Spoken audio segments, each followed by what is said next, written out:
అనేక సార్లు నీ సన్నిధానంకి వెళ్ళి ప్రార్థన చేస్తున్నాము, కానీ మన జీవితంలో ఆ ప్రార్థనకు జవాబు రావట్లేదు. చాలాసార్లు అనుకుంటాము, దేవుణ్ణి ఇన్నిసార్లు నేను అడిగినా కూడా దేవుడు నాకెందుకు నా ప్రార్థనను ఆలకించట్లేదు అని మనం అనుకుంటాం.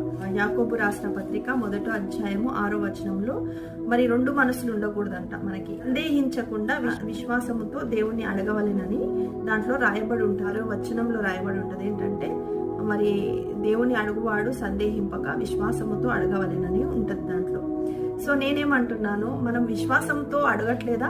మనము విశ్వాసం ఉంది కాబట్టి మనం దేవుని యుద్ధకు వెళ్ళి ప్రార్థన చేసి అడుగుతున్నాం, దేవా మరి మా ప్రార్థన ఆలకించు అని మనం దేవుణ్ణి మొరపెట్టుకుంటున్నాం.